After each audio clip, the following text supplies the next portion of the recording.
கடந்த 8ஆம் தேதி கடலூரில் சீமான் நடத்திய செய்தியாளர் சந்திப்பில் தந்தை பெரியார் குறித்து மிக இழிவான சில கருத்துக்களை வெளியிட்டிருந்தார். இதுகுறித்து உடனடியாக மூத்த பெரியாரியவாதி கோவை ராமகிருஷ்ணன், பெரியார் சொன்னதாக சீமான் சொன்னது பற்றிய ஆதாரங்களை உடனடியாக அளிக்க வேண்டும். ஜனவரி 9ஆம் தேதி அவரது நீலாங்கரை வீட்டிற்கு நாங்கள் வருகிறோம்.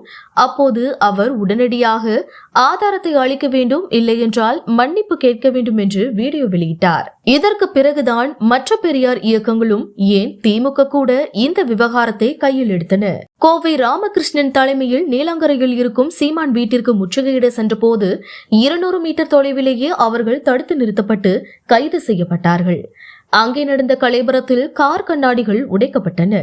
இந்த நிலையில்தான் பெரியார் இயக்கங்கள் மூலம் தமிழகம் முழுவதும் ஆங்காங்கே போலீசில் சீமான் மீது புகார்கள் அளிக்கப்பட்டன. திமுகவும் வழக்கறிஞர் அணி சார்பிலும் ஒவ்வொரு மாவட்டத்திலும் சீமான் மீது போலீசில் புகார் கொடுத்தது.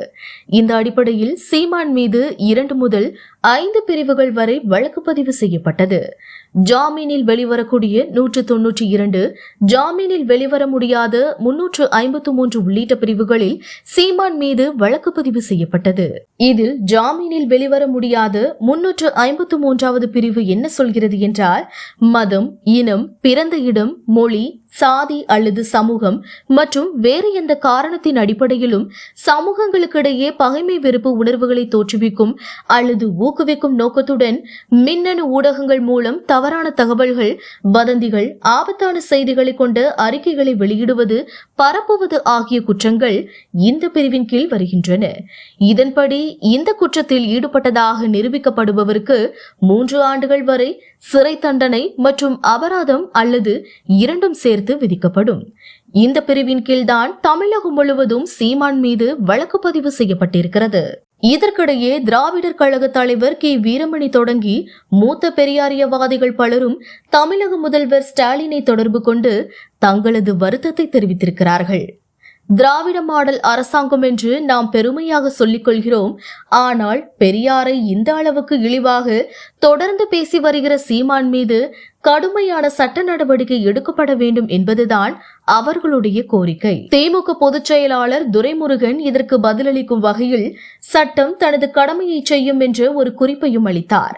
மேலும் IAS, IPS அதிகாரிகளாக இருக்கும் பெரியாரியவாதிகள் சிலர் முதல்வரிடம் சீமான் மீது சட்ட நடவடிக்கை எடுப்பதற்கு சரியான நேரம் இது என ஆலோசனை அளித்துள்ளனர். இந்த நிலையில்தான் மதுரை KK நகரைச் சேர்ந்த ரமேஷ் உயர்நீதிமன்ற மதுரை அமர்வில் மனுவினை தாக்கல் செய்திருந்தார். அதில் நாம் தமிழர் கட்சியின் நிறுவனர் சீமான் செய்தியாளர் சந்திப்பில் தந்தை பெரியார் குறித்து அவதூறான கருத்துக்களை வெளியிட்டார். இது சமூக ஊடகங்களில் வேகமாக பரவியது. சமூக நீதிக்காகவும் தாழ்த்தப்பட்டோரின் முன்னேற்றத்திற்காகவும் பெண்கள் முன்னேற்றத்திற்காகவும் பெண்கள் கல்வி அறிவில் முன்னேற்றத்திற்காகவும் பெரும்பாடுபட்டவர் தந்தை பெரியார். ஆனால் பெண்கள் மத்தியில் தந்தை பெரியார் குறித்து தவறான கருத்துக்களை திணிக்கும் வகையில் தொடர்ந்து பேசி வருகிறார். அடிப்படை ஆதாரமின்றி சீமான் அவதூறு கருத்துக்களை வெளியிட்டதால் தேவையற்ற சட்ட ஒழுங்கு பிரச்சனைகள் எழுந்துள்ளன. ஆகவே சீமான் மீது வழக்கு பதிவு செய்ய கோரி மதுரை அண்ணா நகர் காவல் நிலையத்தில் புகார் அளித்தும் வழக்கு பதிவு செய்யப்படவில்லை. ஆகவே எனது புகாரின் அடிப்படையில் நாம் தமிழர் கட்சி நிறுவனர் சீமான் மீது மதுரை அண்ணா நகர் காவல் நிலையத்தில் வழக்கு பதிவு செய்ய உத்தரவிட வேண்டும் என கூறியிருந்தார். இந்த வழக்கு நீதிபதி நிர்மல்குமார் முன் விசாரணைக்கு வந்தது. விசாரணையின் போது மனுதாரர் தரப்பில் ஆஜரான வழக்கறிஞர்கள் மகேந்திரபதி, ஃபதூஸ் ஜமான் ஆகியோர் தந்தை பெரியார் சமூகத்தின் முன்னேற்றத்திற்காக, குறிப்பாக பெண்கள் உரிமை, பெண் கல்வி என பெண்களின் முன்னேற்றத்திற்கு பெரும்பாடுபட்ட தந்தை பெரியாரை பற்றி அவதூறான கருத்துக்களை சீமான் பேசி வருகிறார். இவர் மீது கிரிமினல் சட்ட நடவடிக்கைப்படி நடவடிக்கை எடுக்க உத்தரவிட வேண்டும் என வாதிட்டனர். இதை பதிவு செய்த நீதிபதி, சீமான் தெரிவித்துள்ள கருத்துக்கள் சமூகத்தில் பதட்டத்தை உருவாக்கும் வகையில் உள்ளது. எனவே இந்த விவகாரத்தில் மதுரை அண்ணா நகர் காவல்துறை மனுதாரரின் புகார் மனுவை பெற்று விரைந்து நடவடிக்கை எடுக்க வேண்டும். எடுக்கப்பட்ட நடவடிக்கை குறித்து 20ஆம் தேதி அறிக்கையாக தாக்கல் செய்ய உத்தரவிட்டு வழக்கு விசாரணையை ஒத்திவைத்துள்ளார். இந்த 4 பக்கத்தில் இவர்கள் சொன்ன அந்த கொச்சையான செய்தி பெரியாரால் எந்த இடத்திலும் சொல்லப்படவில்லை.